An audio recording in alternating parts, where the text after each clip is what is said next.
Quantum rudders are a fascinating topic, if you ask me. The way that they function is very different from practically every single other block. They have a lot of very unique interactions. Not necessarily with other blocks, but with the physics itself.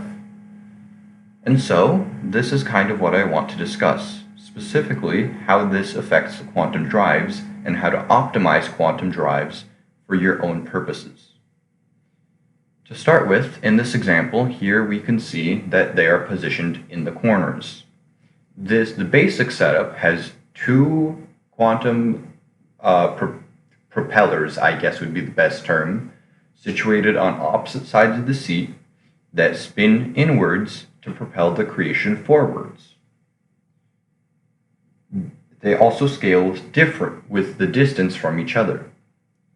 That is what I have commonly found online, and that is the extent of the research that I have found online. So here we can see that if we place them diagonally, they will also move diagonally. The best way that I could describe it is if you draw a line from the center of mass, not the seat, not anything else, specifically the center of mass, and draw that line to the to the quantum propeller, or like the spinning quantum rudders, the propulsion will always be perpendicular to that line. So what this means is if you just draw out a line, rotate it 90 degrees, it shows you along what direction it'll be moving. Pretty simple, but it's also pretty important detail. You know, if you want to control more precisely how you want your creation to move.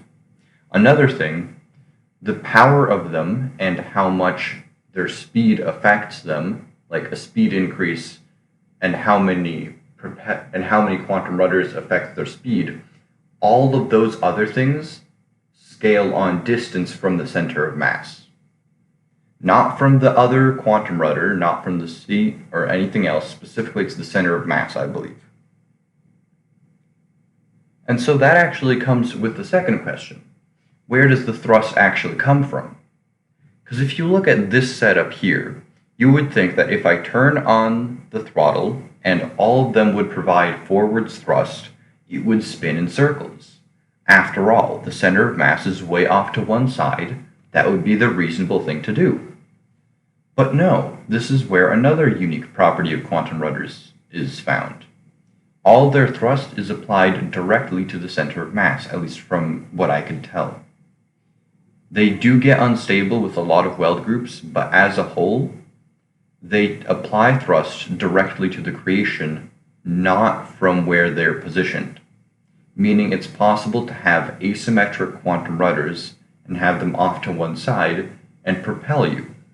The only problem being they rotate, so the rotations often cause the creation to rotate. But as we can see here, if we have other weaker quantum rudders counter-rotating, then it's perfectly fine to have an asymmetric creation being propelled by quantum rudders from one side that can go perfectly straight. This example here just looks like it's not going straight due to the fact that they have asymmetric amounts of drag and friction. But as a whole, if we were expecting to see the actual quantum rudder thrust cause it to rotate, the difference would be much greater. And so with these two things, I built an advanced mobility system. Using quantum rudders, you can slide around very efficiently, very quickly. As you can see here, it can go forwards and backwards, and by changing the directions in which they rotate, it can also go from side to side. And without any gyros, it can also control steering by, again, controlling the rotations in which they rotate.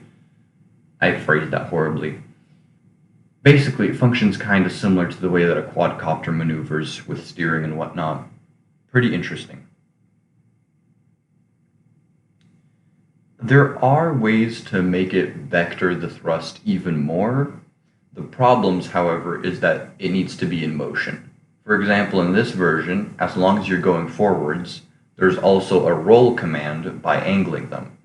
But that also adds much more complexity in other things, so I don't think that there's a point past that.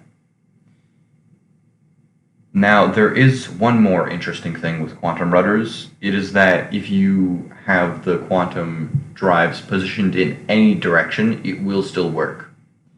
The more of the quantum rudders that are spinning, the more strength it'll have. The positions, rotations, and other such things do not affect the quality of movement.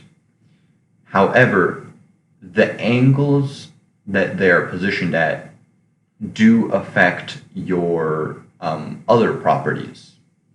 Specifically, if you have them all aligned along a singular direction, depending on if you stop in one position or stop in another position, you could keep gliding or you can stop very suddenly. For that reason, I highly recommend you to make them pointed out in all four directions to reduce the amount of quote-unquote wobble that you get when you're stopping and starting with your creation. So with all this, I naturally tried to build a mech, because of course I tried to build a mech. It's a little bit unstable and it was working better before. For some reason though, it's not working as well now. As you can see, the movement is asymmetric. It can strafe, and with the gyros holding it steady, it can do it quite efficiently. So yeah, it's more advanced details of how quantum rudders work, how to make a more efficient quantum drive, and how to make quantum drives that actually do what you want them to do more efficiently. Sorry for the lower quality of video today, just a little bit tired. Next up, I'm going to be trying to make a fire control system for a tank.